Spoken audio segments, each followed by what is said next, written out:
Welcome back to Dream Fish Keeping, where fish dreams come true. Today I'm going to talk to you guys about the fish that I got as eggs straight from Japan. These fish I have been growing out now for a few weeks. They're getting bigger, they're getting more active, and I've got 28 to show for it out of the 30 eggs that were sent to me. So I'm very happy with how things have gone so far. Real quick, I want to shout out the seller who sold me the eggs. And what I'm going to do is I'm going to leave the link to their Instagram. I reached out to them and thanked them for what they did. They were interested to see the videos that I put out about the eggs and the fish, but every step of this process has gone smooth so far. The tank that I put these in is a 10-gallon tank, so not a huge setup and nothing that would break your bank. I had no fish in this tank to begin with, just shrimp, snails, and pretty much anything else that grows where fish aren't eating them. I thought that this would be the perfect environment to bring these fish in. The tank is established, it's well cycled, I don't have to worry about ammonia, so the fish have been growing rapidly in their new environment. I do feed them probably 5 times a day minimum. It's just a little bit of food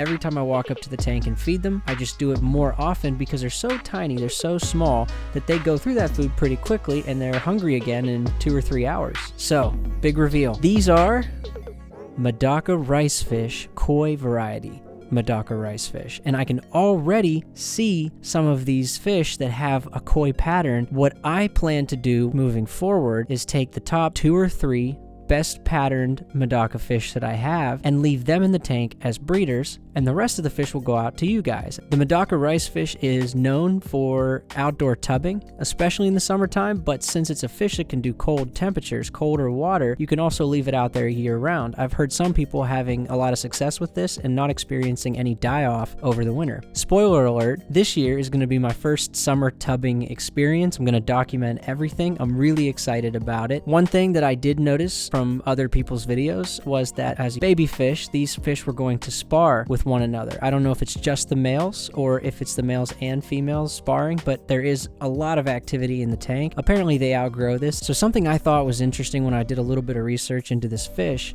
was that if I wanted to go online and purchase a rice fish that was of the koi variety and had good genetics and was hardy, you know, it had everything you'd want in a fish. If I went to purchase one of these fish, I could pay up to $15 just for one of these fish healthy and full grown. Again, I bought the eggs. It was a little bit cheaper to do it this way because I got 30 of them. But since I had 28 successful hatches out of 30, let's just say I went online and I was able to sell those 28 fish for $15 a piece. That's $420 swimming around in that fish tank. To me, that's kind of a mind-blowing number. Again, I don't plan on selling these fish. I really want to give them away to my subscribers and see what people who are following along like you are going to do with these fish, especially if you're planning on doing something outdoors. But yeah, $420, 28 little tiny fish. Let's hope, fingers crossed, that these fish do well and they raise up to maturity and they are everything I think they're going to be. So far, they are as advertised. They are so shiny. I've never seen light hit a fish like this. For me,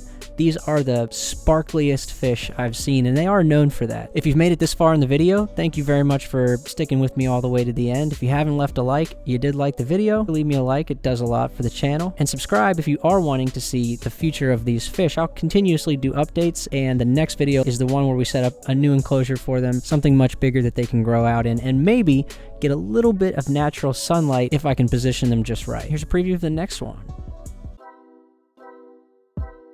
Obviously regret it now.